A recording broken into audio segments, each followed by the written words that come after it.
For 41 years, my life was ruled by other people's numbers, attendance sheets, pop quizzes, final exams, grade curves. I knew the sound of a student's pencil scratching a wrong answer before I even saw the paper. I could stand at the front of a classroom, glance over 30 shoulders, and spot the kid who had written 0.3 instead of 0.03 from 10 feet away. Check your decimal, I'd say, tapping the desk, and the student would sigh, erase, correct. They used to joke I had a built-in calculator where my heart should be. They weren't far off. My name is Walter Brand. I taught algebra and probability to teenagers who mostly didn't want to be there, in a public high school that smelled like floor cleaner and old sweat. I did it for 4 decades. I retired at 72 with a small pension, a drawer full of red pens, and a stack of plaques nobody asked to see. 5 years before I retired, my wife died. Cancer, the slow, mean kind. We'd planned to travel after I left the classroom, see the coast, maybe rent a small cottage somewhere foggy and quiet.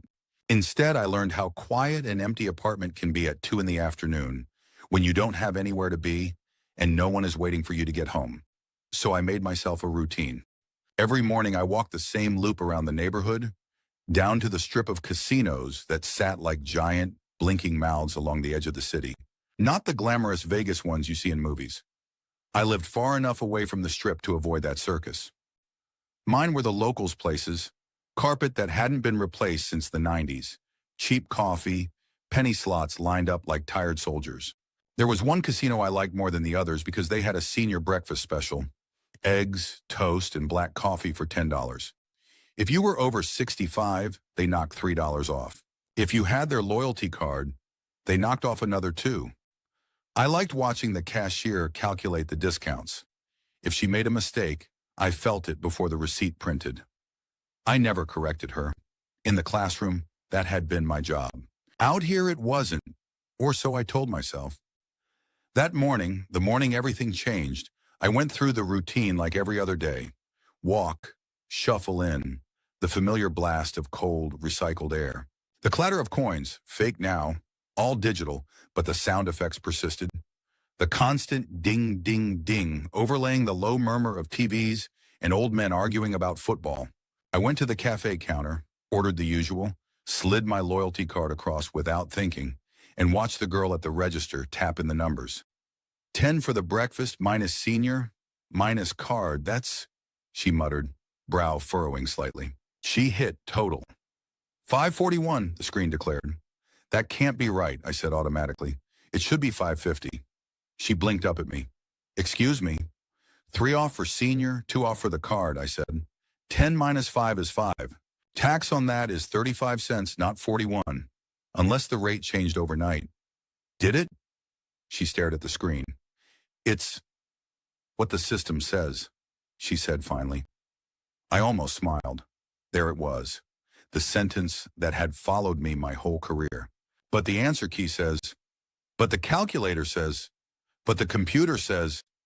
I dug a crumpled receipt out of my pocket from 2 days earlier. Here, I said, smoothing it. Same thing, $5, 35 cents tax. She compared them, looked back at the screen. She said. Behind me, someone shifted impatiently. A manager noticed, swooped in, tapped a code into the register. Override it, he said. Give him the discount. She did. The screen obediently changed. 535, she said. Closer, I muttered. The manager gave me a tight smile. Everything square now, sir? He asked. Close enough, I said. Thank you. I took my tray and moved to my usual table near the cashier cage, the place where the sound of money moving in and out of the casino was loudest. It was a habit I hadn't thought about much. I liked watching the movement, the counting, order in the chaos. But that morning, something about the breakfast receipt stuck in my mind. The computer had been wrong, not dramatically, 6 cents. An error so small, 99 out of 100 customers wouldn't notice, and the 100th would shrug and pay. It had taken a 72-year-old retired math teacher with nothing better to do to catch it. I ate my eggs, sipped my coffee, and watched. The cashier cage was a glass-fronted island in the center of the casino floor. Behind the glass, 3 employees rotated through tasks, counting chips, stacking them in plastic trays, handing out cash, taking deposits, answering the occasional question from someone who had lost track of their own money. To most people, it was just part of the background. To me, it was a live-action math problem. I watched one of the cashiers, a young man with buzzed hair, take a full tray of green $25 chips from a security guard, set it on the counter, and start counting. He tapped them in piles of 20, 20, 40, 60, 80, 100. He called out the total, 2,000, and slid the tray onto a scale built into the counter. The number on the scale's small digital display flicked, then settled. The cashier glanced at it, pressed a button on his keyboard, and I saw a number flash up on the computer monitor facing him. He nodded, scribbled something on a log sheet, moved on. It was like watching my students rush through a problem and accept whatever answer the calculator gave them, whether it made sense or not. I watched another tray come in, red $5 chips this time. Same process. Count, call out, place on scale, glance at digital number, type, move on. After a while, I started to notice something odd. Not in the way they counted. That was straightforward enough. In the way the numbers on the little screen flickered. Sometimes, for a fraction of a second, I saw an extra digit, a decimal, before the system rounded it away. 3,125.75, it might say, then snapped to 3125 series as the total was logged. Or 550 becoming 540 euros. Tiny fractions, halves, quarters, bits of value shaved off by a rounding algorithm that had been set, I assumed, to avoid dealing with cents and chip totals. The chips themselves didn't do decimals. They were 5, 25, 100, 500, and so on. But the weight scale, that was a different story. Weight doesn't care about denominations. It cares about grams. If a chip was slightly worn, slightly dirty, slightly off, the weight would reflect that, and the software, in turn, would calculate a fractional chip. Then round it, usually down. The difference was tiny, $5 here, 10 there. Less than the amount they tried to overcharge me for breakfast. But as I watched tray after tray being counted, weighed, rounded, logged, I felt that old itch at the back of my brain. The one that said, something doesn't add up. I took out the small notebook I carried in my jacket pocket, a habit from teaching days, and started writing. Time, tray type, visible weight reading, rounded log. I told myself it was just to satisfy my curiosity. The same lie I used to tell myself when I stayed up grading until midnight, fixing commas no one would ever thank me for. I went back the next day, not because I liked their eggs that much, because I couldn't stop thinking about that flicker on the scale. I took the same table near the cage, bought the same breakfast, and watched, and wrote. The more I recorded, the clearer the pattern became. If a tray's weight came in slightly above a whole chip equivalent, say 100.25 chips worth of weight, the software rounded it to 100. If it landed slightly below, 99.75, it also rounded to 100. It was using conventional rounding to the nearest whole number. On paper, that made sense. In practice, in a chaotic environment where chips came in slightly scuffed, slightly chipped, occasionally mixing denominations in a hurry, the rounding skewed, not evenly, downward. Here's the thing you learn when you grade enough multiple-choice tests. Little biases in systems add up. If a test has 4 options per question and you design it poorly, a smart student can often eliminate 1 or 2 answers outright. Suddenly, the odds aren't 25% per guess. They're higher. Here, the casino system was guessing wrong just enough to matter. Over the course of an hour, the discrepancies were negligible. Over the course of a shift, dozens of trays being counted, recounted, moved, reweighed, logged, the fractional chips vanished into a vague fog called rounding. The real world kept one exact number of chips on the floor. The computer believed, with perfect confidence, that there were more, usually only by a few chips worth. But as I watched the dance between reality and the digital log, a terrifyingly simple thought formed in my mind. If the system believed there were, say, 10,000 chips worth of value in circulation, but there were only 9,990, those extra 10 chips existed only as numbers in a database. And if someone took physical chips out of the system, while the rounding error still covered the gap, the logs would still match. It would look like nothing was missing. In the classroom, I would have circled that on the board and written, in red, vulnerability. The next week, I started treating the casino the way I used to treat a new textbook. Study the table of contents. Find the holes. Look for where the author had gotten tired. I learned the shifts. Morning, when the old regulars came with pocketfuls of small bills. Afternoon, when tourists wandered in half bored and half hopeful. Night, when the volume went up and sometimes so did the voices. I watched which cashiers were meticulous and which ones rushed. I watched which floor managers double-checked the trays and which ones signed off without looking. I watched the chip runners, the employees who wheeled carts of trays back and forth between tables, the cage and the back-of-house storage. I noticed something odd there, too. There was a particular bottleneck in the system. Trays would come from the tables, be counted at the cage, logged, then stacked on what they called the temporary storage racks, open shelving units just inside a half door behind the cage, where they sat for anywhere from 2 to 10 minutes before being wheeled back out to the floor or into the vault. Those racks were in a strange limbo, technically secured because they were behind the cage's half door and within the camera's view. In practice, during busy periods, that area became a blur of motion, especially during shift changes. Chip runner A would drop off 3 trays. Chip runner B would grab 2. A supervisor would step in, take a tray to check a table. Someone would answer a phone. Someone else would bring in new trays from the vault. The logs were clear on paper. Each tray had a code, each movement had a line in the system. But in the physical world, I saw a 2-minute window, again and again, where trays sat unattended on the racks while everyone assumed someone else was watching. I started timing those windows. I started noting which racks were most neglected. I started paying attention to how often chips were adjusted after an initial count. It was like being in teacher mode again, except this time the school was a casino, the students were employees, and the mistakes weren't costing anyone a letter grade. They were costing millions. The first time I stole a chip, my hands shook for an hour afterward. It was a stupid move, the kind of impulsive act I had lectured my students against 1,000 times. Don't test a theory with variables you don't understand, I'd say. Then I did exactly that. It was late afternoon on a Thursday.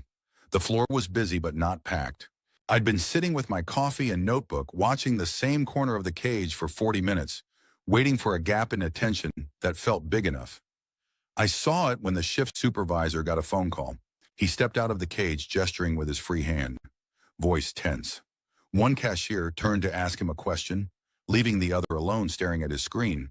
3 racks of trays sat behind them. One of the chip runners came in, parked his cart halfway through the half door, set a tray of red $5 chips on the top rack, then stepped away to sign a form at the counter. For exactly 5 seconds, no one had their eyes on the trays. I stood up, walked casually past the cage, as if heading to the bathrooms beyond. As I passed the half door, I let my jacket sleeve brush the edge of the rack. The tray was stacked high and neat. On the very corner, one $25 green chip teetered on top of a column slightly shorter than the others. My sleeve knocked it. It toppled to the floor. I stopped. "Oh, sorry," I said, bending with a grunt to pick it up. "Got it," I added, loud enough to be heard. The chip was warm from the casino lights, smooth from hands and felt. I had handled casino chips before, at the occasional blackjack table, back when Maria was still alive, and we'd sneak in $20 each for a silly date night. I had never put one in my pocket that didn't belong to me. My fingers closed around it. I straightened. No one was looking. The chip runner still signed. The cashier still typed. The supervisor still argued on the phone. I hesitated for a fraction of a second. The same length of pause I used to feel in the classroom when a student teetered between 2 answers on a test. One right, one wrong. Then I slid the chip into my jacket pocket, muttered, "Must have rolled," and kept walking. In the bathroom, I locked myself in a stall and sat on the closed lid, heart pounding. It was only $25. Objectively, a tiny amount in a building where games turned over tens of thousands every hour. To me, it felt like I'd just thrown a brick through a bank window. I stayed there until my pulse slowed. When I came out, I washed my hands, looked at myself in the mirror. "Stupid old man," I told my reflection. "What are you doing?" I should have put the chip back. I should have walked to a table, tossed it down, lost it on one spin of the wheel, called it a one-time lapse. Instead, I walked out of the casino, got in my car, and drove home with that small green circle burning a hole in my pocket. The next morning, I brought the notebook. I sat in my usual spot. I watched the same area where I'd knocked the chip. I scrutinized every move the employees made. No one looked panicked. No one looked like they were hunting for a missing 25. They weighed trays, logged numbers, moved on. When I looked closely, I saw why.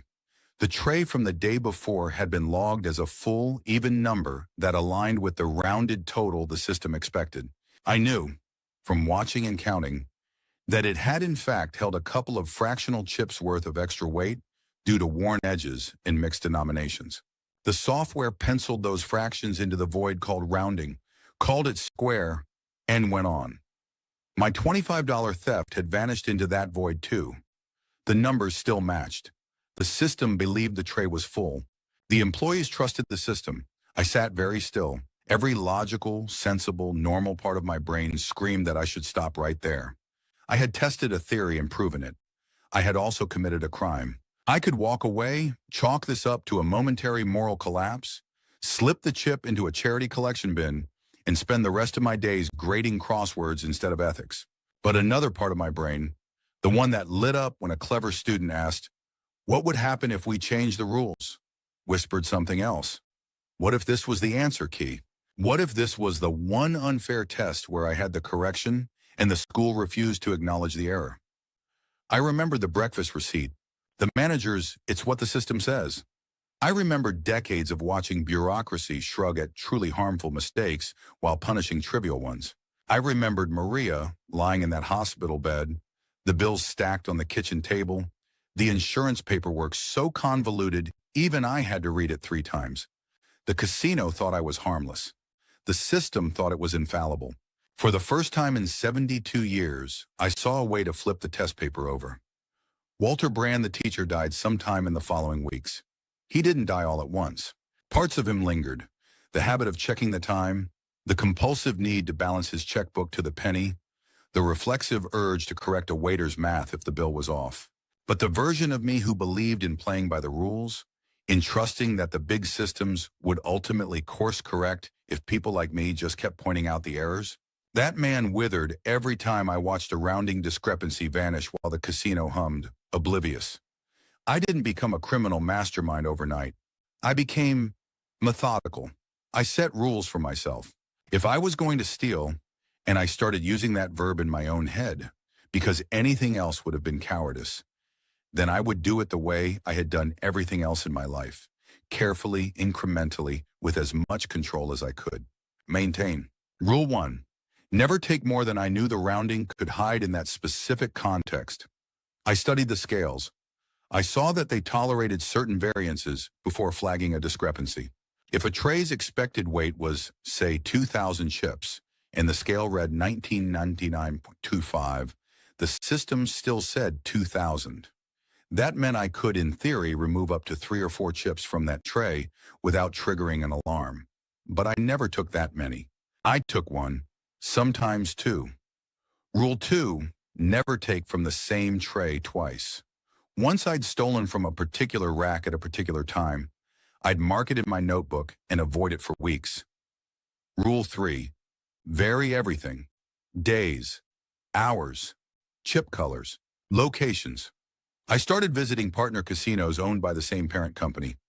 Same software, same rounding flaw, slightly different floor plans. I walked in as the same polite old man with a loyalty card and a $10 breakfast habit. I tipped dealers when I sat at low-stakes blackjack for an hour, using small bills, never drawing attention.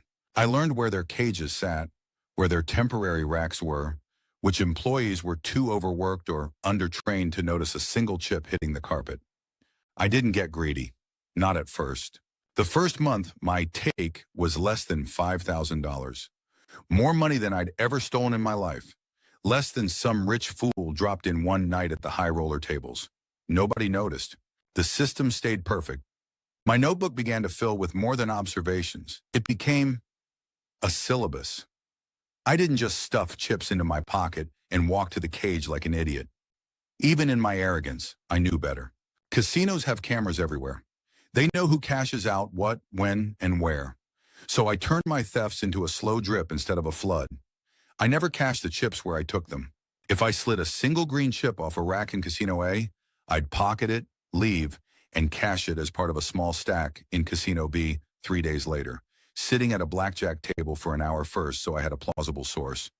I kept stakes low. Mid-value chips mostly. Greens 25 and blacks 100. Occasionally a purple 500 if the rounding errors on a particularly messy tray gave me room and my nerve held. Never the orange-brown $1,000 chips. Never the high-denomination plaques reserved for serious whales. Those got audited more intensely. I never took more than $3,000 worth per day. Most days it was 800, 1,000, 1,500. Over the course of a year, those numbers start to look different. 21,000, 88,000, 310,000. The first time my notebook's running total passed $1 million, I closed it, put it in the drawer, and sat in the dark for an hour, listening to my own breath. Stop, I told myself. You have enough, I told myself. Who are you, I asked myself, if you keep going? The answer scared me, so I changed the question. Who are they, I thought instead. What are they that they can lose this much to a rounding error and never care? I had spent my life fighting with administrators over tiny budget mistakes. $50 here, $100 there. While the district lost thousands in miscellaneous adjustments they refused to track. Now I was the adjustment, the ghost in the ledger, and it felt intoxicating. If you asked anyone working at the casino about me during those months, they'd probably say something like this. Oh, Walter. Yeah, I remember him. Sweet old guy. Math teacher, I think. Always had a notebook. Kind of weird, but harmless. Tipped okay. I cultivated that harmlessness like a garden. I never complained loudly. Never made a scene. Never drank on the floor. Never flirted clumsily with the staff like some widowers did, thinking their age gave them license to be gross. I was polite, presentable, predictable. I asked the dealers how their day was going. I sympathized when a young cashier complained about long hours. I tutored the bartender's kid in algebra once, in exchange for nothing more than a thank you and a slightly stronger cup of coffee the next morning. I was the old man people forgot 5 minutes after he walked away. Meanwhile, my notebook filled with coded records. G24, T14, 1G might mean green rack 2, fourth tray, tray 14, removed 1 green chip. If someone had ever found that notebook, they might have thought it was some senile man's doodles. In reality, it was my audit trail. I wasn't doing it out of guilt. I was doing it because I couldn't stop being a teacher, even to myself. If I was going to cheat, I wanted a record of how I'd constructed the cheat. Some dark part of me imagined some future student reading it as a case study in system failure. The first plot twist, the one I didn't see coming, didn't arrive in the form of security knocking on my door. It arrived as an article in a local business journal I almost threw away without reading. Regional Casino Group undergoes external audit, the headline said. Boring, until I saw the byline. Audit led by Laura Chen, CPA, forensic accounting specialist. Forensic. Now there was a word that made my stomach clench. I read the article. Most of it was fluff, quotes from executives about commitment to transparency, some numbers about quarterly earnings, vague mentions of changing regulatory environments. Buried in the middle was the part that made my pulse quicken. Review of legacy accounting systems, chip inventory reconciliation, and variance reporting. Variance, chip inventory. Those were my playground. I folded the paper, put it aside, and tried to tell myself it was nothing. Casinos did audits all the time. Most of them were box-checking exercises. As long as the big numbers balanced, no one squinted too hard at the decimals. Then over the next few weeks, I noticed small changes on the floor. The chip runners looked tenser. The cashiers double-checked their entries more often. Supervisors took more trays back to the back room for manual verification. The temporary racks behind the cage weren't as unattended as before. Someone always seemed to stand near them now, clipboard in hand. I tightened my rules, cut my extractions in half. Some days I didn't take anything at all. Just watched, counted, updated my notebook with notes like new procedure, second count, and additional sign-off. Meanwhile, my off-the-books total kept ticking up. 9.4 million, 18, 33. Once you cross a line like that, the numbers stop feeling real. In the classroom, I used to write 57,800,000 on the board when we did probability problems. If the jackpot is 57.8 million, I'd say, and your chances of winning are 1 in 292 million, the kids would whistle, laugh, daydream. To me, it had been an unlived abstraction. Until my little columns of mid-value chips, aggregated over 11 months, reached it. I didn't know the exact moment it happened. I wasn't counting with that goal in mind. One night, sitting at my kitchen table with the notebook, a calculator, and a cautious glass of whiskey, I added up the running totals and realized what I'd done. $57,800,000. Not in one place, not in one account, spread across safety deposit boxes, mutual funds opened quietly under my own name and under a family trust, seeded carefully so as not to trigger automatic suspicious activity thresholds. Certificates of deposit. A couple of small rental properties bought in cash, entitled in an LLC. If anyone asked, I'd say I'd inherited it. No one did. Why would they? I was just Walter. Widower. Retired teacher. Quiet old man with a notebook. A ghost. The second plot twist came from an angle I should have predicted, because it came from someone like me. Her name was Maria Gonzalez. I didn't know that at the time, of course. I learned it later when my little private heist became a file in someone else's office. She was 32, a forensic auditor, and unlike the internal staff who had grown used to the casino's way of doing things, she came in with fresh eyes and no loyalties. She did what I used to beg my students to do. She questioned the answer key. From what I pieced together later, based on the news and rumors that trickled back to me, it went something like this. She sat in a back office for days, combing through variance reports. She saw the same thing I had seen from the outside. Too many clean logs. Casinos are messy places. Chips get dropped, miscounted, swapped. People are tired. Numbers go wrong. A certain level of noise, of variance is expected. Here, the legacy system reports were almost eerily perfect. Perfect totals, perfect logs, perfect reconciliations. Except for a small but persistent category labeled rounding adjustment. To most accountants, that would be as boring as it sounded. To Maria, it was a red pen waiting to be uncapped. She traced those adjustments back, saw how the software took fractional chip values and folded them into the nearest hole, saw how often they skewed downward, saw how, on busy days, certain racks and trays got counted, rounded, recounted, rounded, until the gap between physical chips and digital chips became a small, gray cloud of uncertainty. Individually, the errors were tiny. Collectively, they were a river. Someone, she realized, could swim in that river without leaving ripples. She pulled surveillance from random days, then not so random ones. She noticed a pattern, slight inventory shrinkage that didn't match known causes, happening at times when logs were perfect on paper. That's the paradox even my laziest students learned. Perfection in a noisy system is suspicious. She watched hours of footage at 3 times speed, chips flowing in and out, employees trudging, customers laughing, winning, losing, and here and there a small, bent old man in a sweater vest, sitting near the cage with a notebook, walking slowly past the temporary racks, bending to pick up a dropped chip, smiling politely at the cameras he pretended not to notice. The day they approached me, I knew before they even opened their mouths. I don't believe in premonitions. I believe in cues, empirical ones. The cage had a different energy that morning. The staff were too stiff. One cashier kept glancing at the back office. The chip runners were quieter. And there was a man in a suit at the edge of the pit, wearing a name tag that only people from corporate wore. I drank my coffee, opened my notebook, pretended to doodle, waited. It didn't take long. 2 men and a woman approached my table. Not security in uniforms, higher up the food chain. Badges that meant, we have authority, but we're pretending this is friendly. Mr. Brand? The woman asked. She was younger than I expected. Dark hair pulled back, sharp eyes. The kind of binder under her arm I'd carried my whole life. Yeah, I said, wiping my mouth with a napkin. Can I help you? My name is Maria Gonzalez, she said. This is David. This is Tom. We're part of the audit team working with the casino. Could we speak with you privately for a few minutes? I looked at the notebook, closed it, slipped the pen into my pocket. Of course, I said. Is there a problem with my breakfast discount again? No one laughed.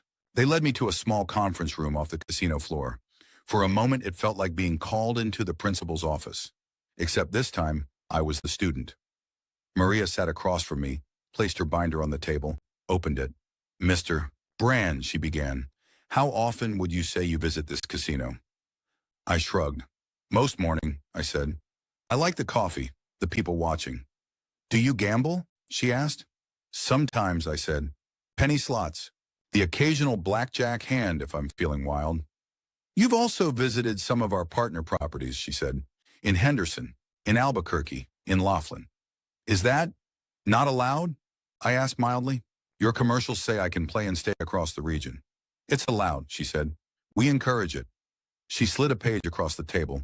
It showed a list of dates, times, locations, my players' club activity. On these dates, she said, tapping, you also cashed out chips. Not huge amounts. 200 here, 400 there, 1,100 on this date, 3,500 on another. Nothing individually remarkable. But when you add them up, she slid another page, a total at the bottom. I didn't flinch. Inside, my heart drummed against my ribs. Outside, I was the same old man who had stared down classrooms full of smirking teenagers and refused to blink. That's over 11 months, I said, and I've been playing longer than that. Is there a minimum I'm supposed to lose to make you happy? David, the man to her left, shifted, but Maria held up a small hand. No one is accusing you of anything yet, Mr. Brand, she said. We're just trying to reconcile some discrepancies in our chip inventory, and your play pattern intersects with those windows. Discrepancies, I repeated. In a casino. I'm shocked. She allowed herself a ghost of a smile. True, she said, but these aren't your usual kind of discrepancies. They're neat, too neat, and you, of all people, know what perfect scores in messy systems look like. I met her gaze.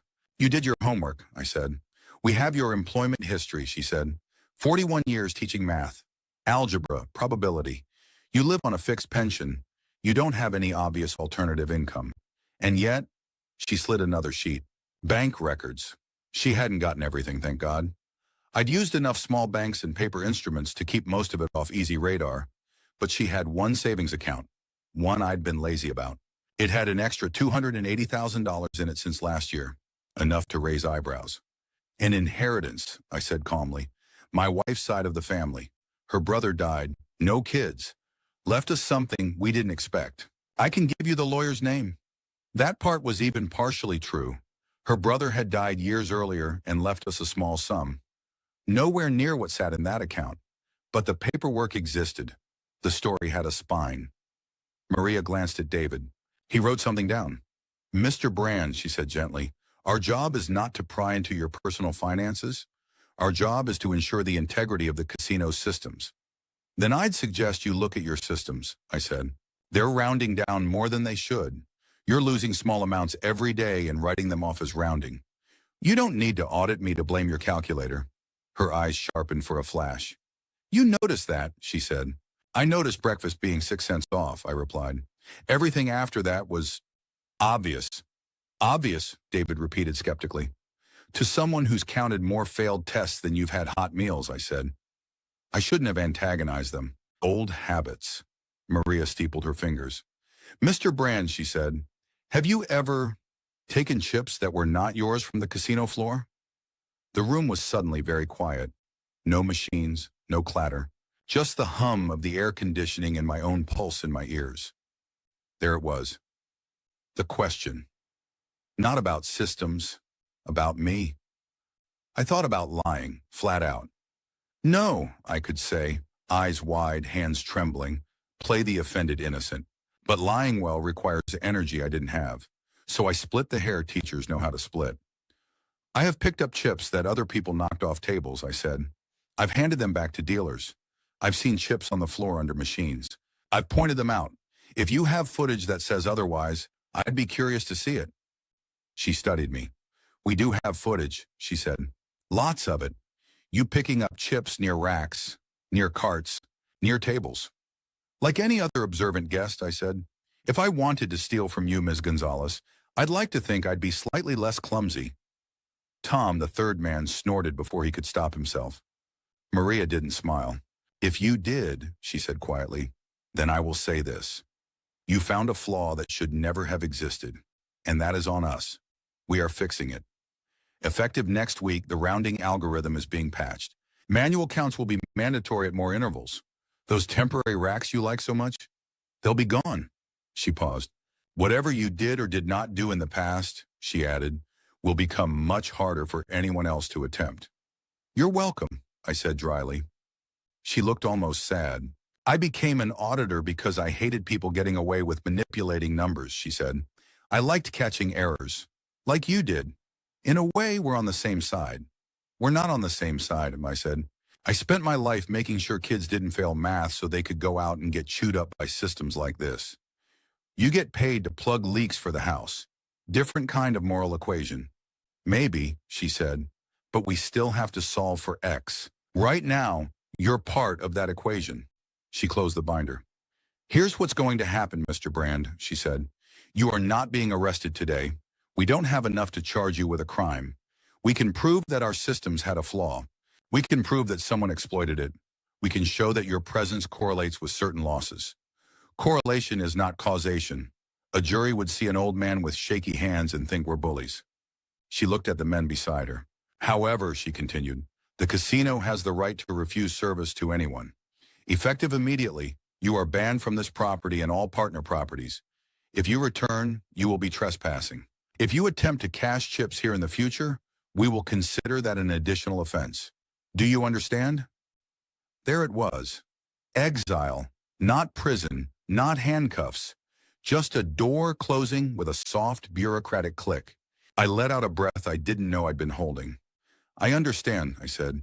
We will also be monitoring your known financial accounts, she added. If something egregious appears, large unexplained transfers, patterns consistent with money laundering, we will refer it to the authorities. I recommend you keep things boring. Boring is my specialty, I said. She nodded once. Do you have any questions for us? She asked. Just one, I said. How long did it take you to find the rounding error? A week, she said. 2, to be sure. It was elegant in its way. I almost admired whoever saw it. Our eyes met.